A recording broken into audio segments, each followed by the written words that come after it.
Shalom, in the name of Yahweh, Hashem HaMashiach Yahweh Shai, in the name of Yahweh, in the name of His Son, Yahweh Shai Messiah. Welcome again. This is the fourth day Aliyah of Parashah Beshalach, Exodus chapter 14, verse 26, through Exodus chapter 15, verse 26, dealing with the drowning of the Hamite Africans in the Sea of Reeds, aka the Red Sea, and the spiritual war that Yahweh waged against them from the spirit world that got executed in the physical world, and also dealing with the party, the songs, and the celebration that we had once we crossed over and made it through the Sea of Reeds. So again, we're starting in Exodus chapter 14, verse 26. Now remember, the next new moon is going to be February February 3rd. February 3rd at sunset to February 4th at sunset. It's going to be the next new moon, and Passover and the Feast of Unleavened Bread is going to be on April 18th to April 19th. And the last day of Passover, Feast of Unleavened Bread, will be April 24th to April 25th. All right, so these are the next few holidays we have coming up. All right, and the new year is going to start on so-called April 4th. So we're going to just jump right into the Torah reading, Exodus chapter 14, verse 26. And of course, the reader is going to be Aliyah Nanai Shaman Ban Parashah. Exodus chapter 14, verse 26. All right, let's get started. And Yahweh said unto Moshe, Stretch out thy hand over the sea, that the waters may come back upon the Egyptians, upon their chariots, and upon their horsemen. And Moshe stretched... Don't draw. You draw like the last word in the phrases. All right, so Moshe is supposed to bring his hand back. Okay, back over the sea. And when he does that, the water is supposed to fall down upon the Hamite Egyptian Africans. Go ahead. And Moshe stretched forth his hand over the sea, and the sea returned to its strength when the morning appeared, and the Egyptians fled against it. And Yahweh overthrew the Egyptians in the midst of the sea. So the Egyptians tried to get away from this judgment, chasing after the children of Yahshua. But the Most High drowned them. Can't escape the judgment of the Most High. The wicked cannot run, the wicked cannot hide from the judgment of Yahweh. So the best thing to do is to just, go ahead and repent. Repent of your sins, start keeping the commandments, make it to the kingdom, get eternal life. And what more can you ask for? Go ahead. And the waters returned and covered the chariots and the horsemen, even all the host of Pharaoh that went after them into the sea. There remained not so much as one of them, but the children of Yashar'Allah walked upon dry land in the midst of the sea. Remember that dry land, the land at the bottom of the sea, remember, it was changed into grass. It was grass under their feet and everything was dry. We read that in the Wisdom of Solomon. Go ahead. And the waters were a wall unto them on their right hand and on their left. Thus Yahweh saved Yashar'Allah that day out of the hand of the Egyptians. Yashar'Allah saw the Egyptians dead upon the seashore. So it was a wall of water. When the Most High delivered us, when he delivered us, he also had to kill the Hamite African Egyptians. He had to shed their blood, kill them. They died. They drowned. Then their bodies were washing up on the shore. And Yashar'Allah saw the great work which Yahweh did upon the Egyptians. And the people feared Yahweh, and they believed in Yahweh and in his servant Moshe. So they believe Yahweh, but this fear is going to be, it's very ephemeral. It's a short-lived fear. very temperate. Our people just, when they see the power of Yahweh, they fear for a minute, then they get back in their flesh and want to rebel against him. And we have to stay consistent with our relationship with Yahweh. Do what he said to do, and that's it. No other option. Go ahead. Because surrounded by Yahweh, not Shem and Shemai. Kala surrounded by Yahweh, not Yahweh, not Shemai. All Yahweh said what we do in here. All that Yahweh have said what we do and hear. Then, So they believed in Yahweh and they believed in Mashiach. And this is what Hamashiach means when he said, if you believe in Mashiach, you also believe in me. In the book of John, chapter 5, verses 45 through 46, 45 through 47. If you believe in Moses, Mashiach, you must also believe in Hamashiach, because Moses wrote of Hamashiach. So you can't say that either one of those lives are nullified. Either one of those lessons from either men are nullified. You can't say that. Both of them are still valid. And we still have to walk in the commandments in the name of Yahweh Shai HaMashiach. Go ahead. then sang Mashah and the children of Yasha'Allah this song unto Yahweh. So this is the actual song that they sang. Go ahead. Made like on the spot. Composers. Go ahead. And spoke, saying, I will sing unto Yahweh, for he is highly exalted. The horse and his rider hath he thrown into the sea. So they rejoicing because the Most High killed the enemies of Israel that wanted to destroy us. But he drowned them. And now he waged a spiritual war. Let me see that. Is something in there? He waged a spiritual war against them. I'll take this. He waged a spiritual war. Were you supposed to bring this to me? He waged a spiritual war against the Hamites, African Egyptians. And then when he did that, death was seeking them. Shalom, Shakada. Death was seeking them. Go ahead. Yahweh is my strength and song, and he has become my salvation. This is my Elohim, and I will glorify him. So Yahweh is our strength and our song. He's the power. He's the power. Yahweh is the only power. No other power besides Yahweh. Before there was Allah. Before there was Shiva. Before there was Mary. Before there was Brahma. Before there was Buddha. There was Yahweh. He's the power. He's the only power. Everything else is a copycat fraud. Read. My father's Elohim, and I will exalt him. Yahweh is a man of war. Yahweh is a man of war. Yahweh Ayash Malchama. Go ahead. Yahweh is his name. Yahweh Shamwa. What does that mean? That means Yahweh is calculating. He's an aggressive male entity that will destroy, that will kill with precision to defend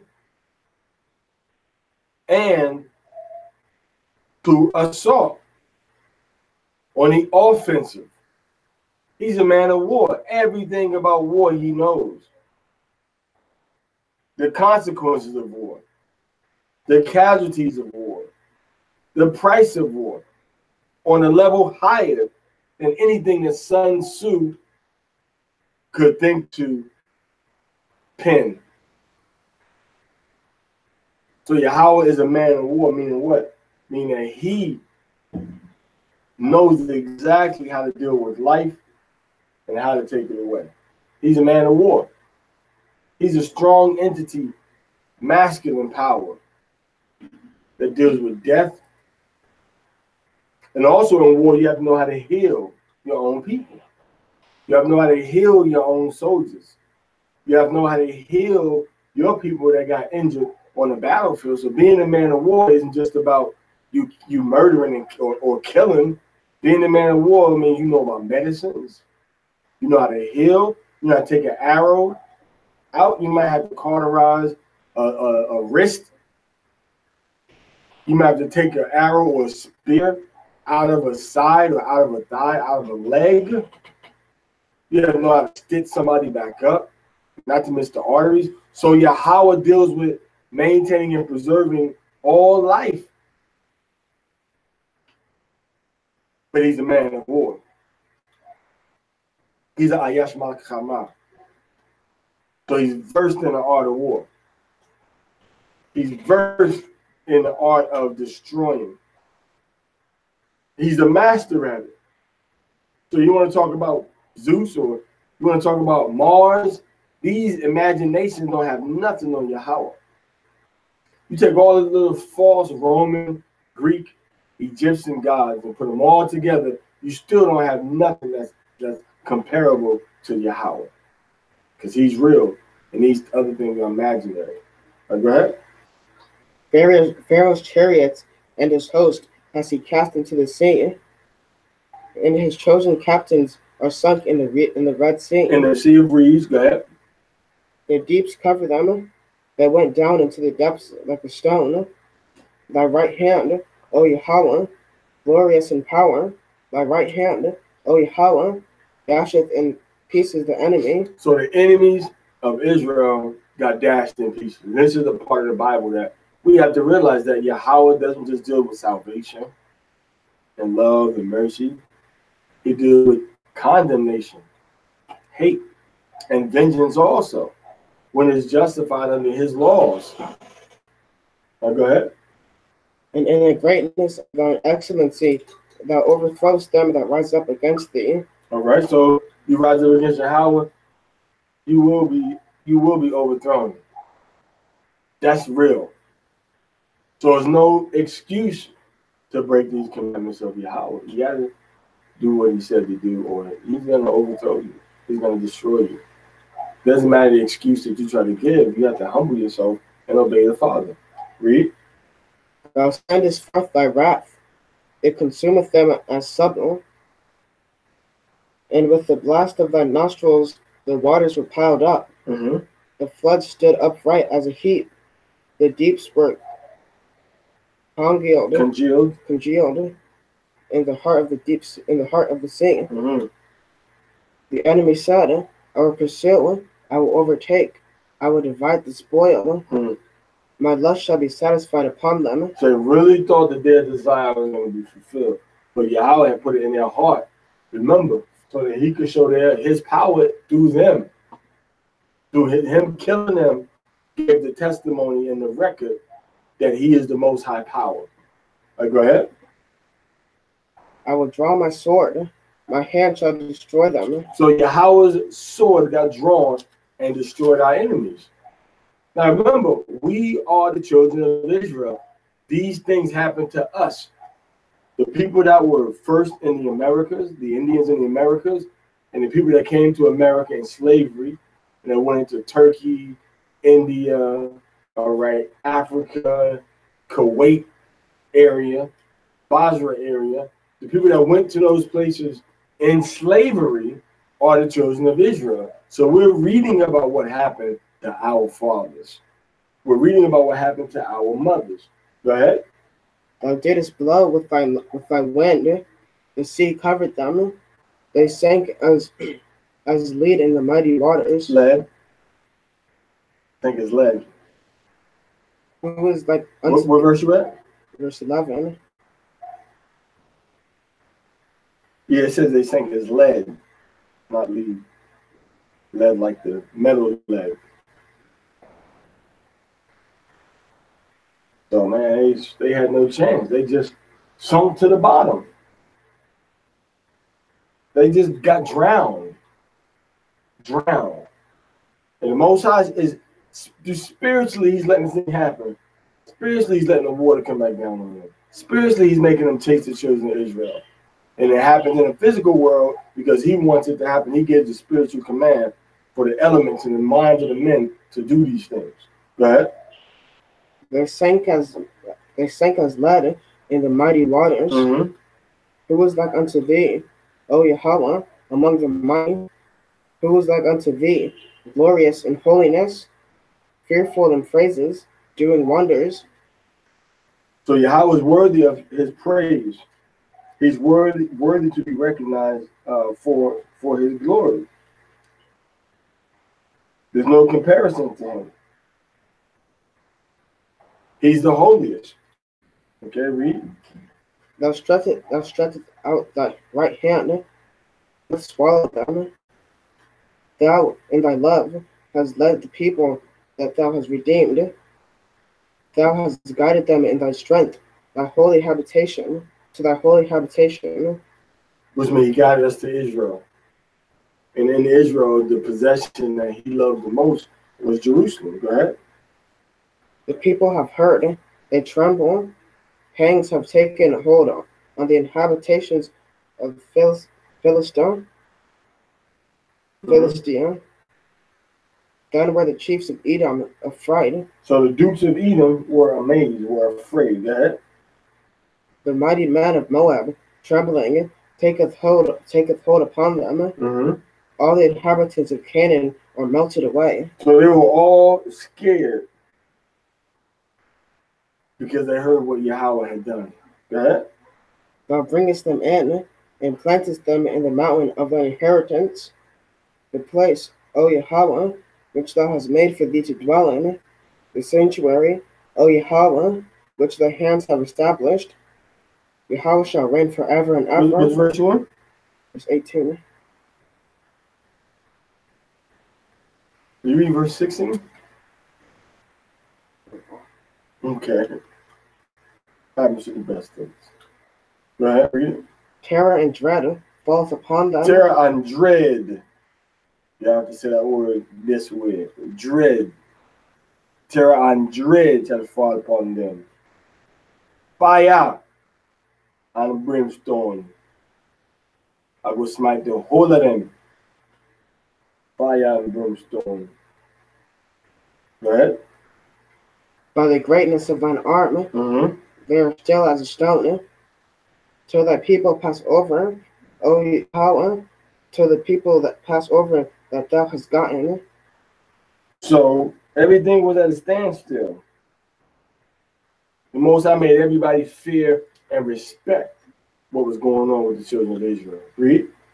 Thou bringest them in, and plantest them in the mountain of thy inheritance, the place, O Yahweh, which thou hast made for thee to dwell in, the sanctuary, O Yahweh, which thy hands have established. Because remember, Adam built a sanctuary also at Jerusalem.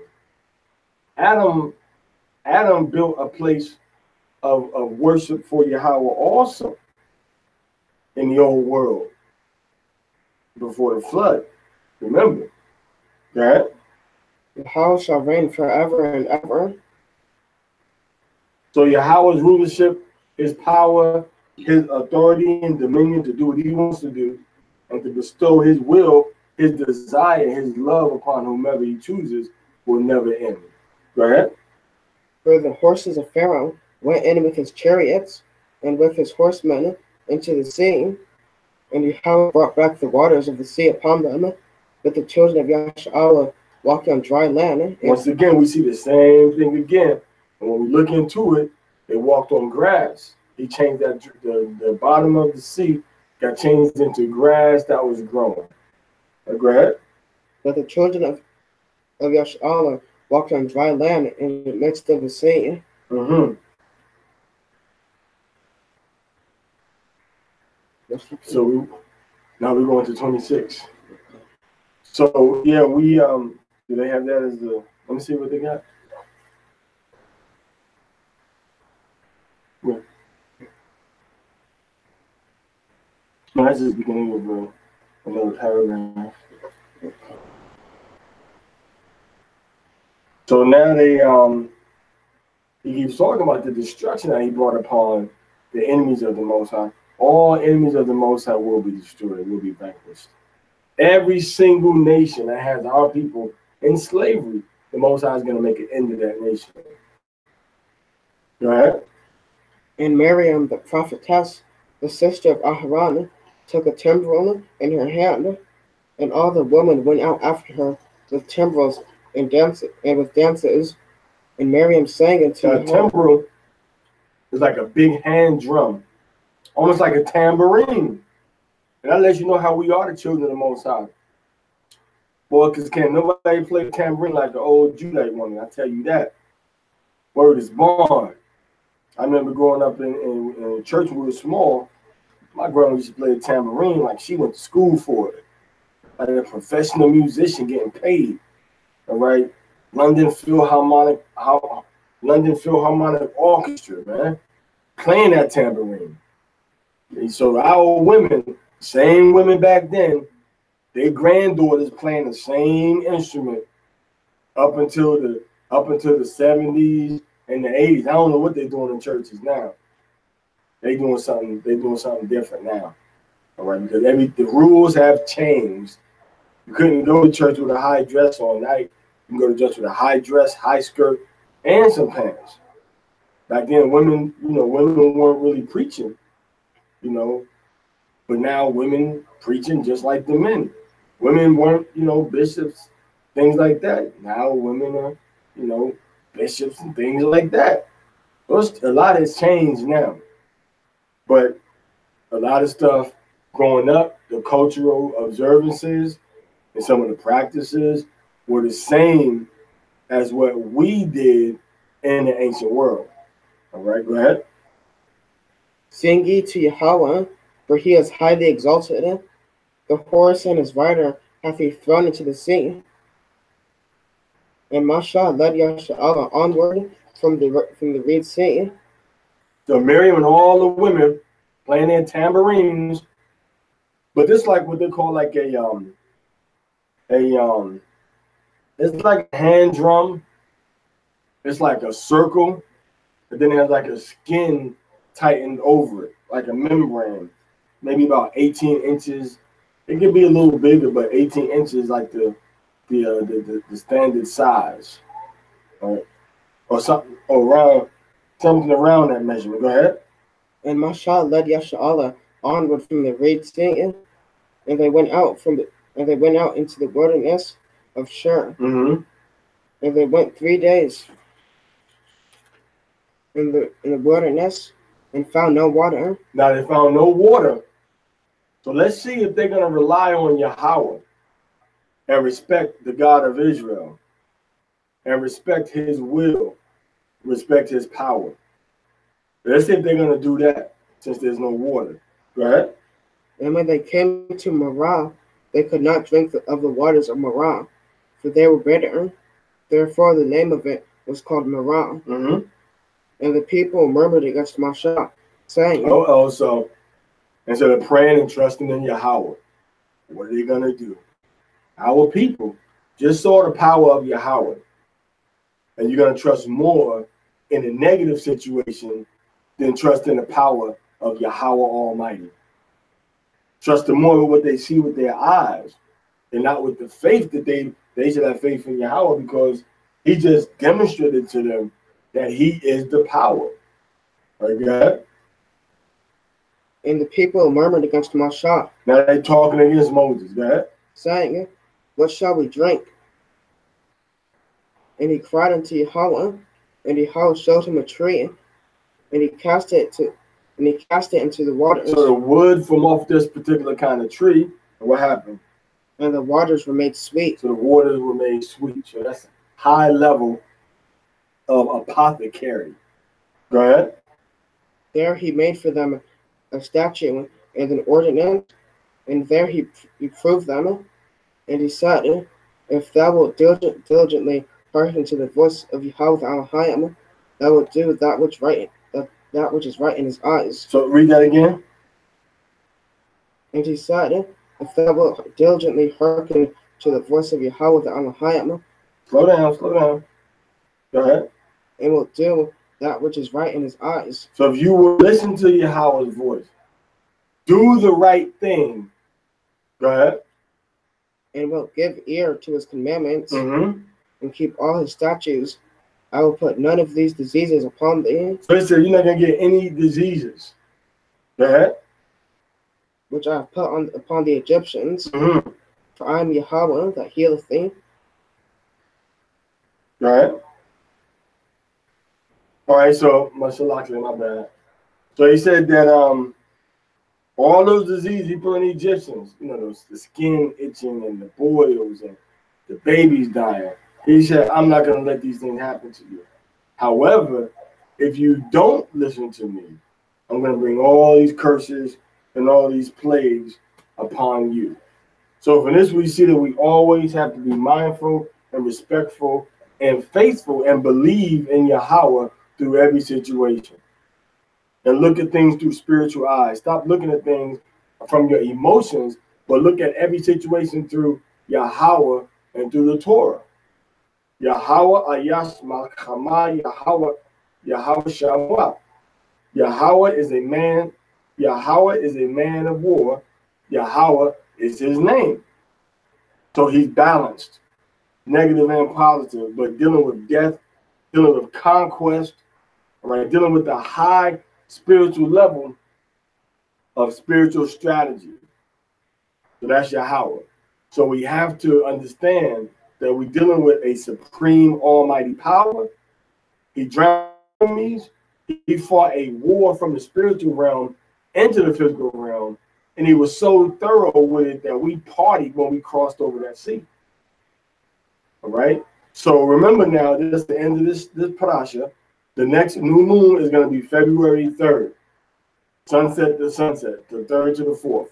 The first day of Passover is going to be April 18th to April 19th. Sunset to sunset, the first day of Passover, Feast of Unleavened Bread. The last day of Passover, Feast of Unleavened Bread, is going to be April 24th to April 25th. All right, so may Yahweh be with you. In the name of Yahweh Shai HaMashiach, Shalom Lekam.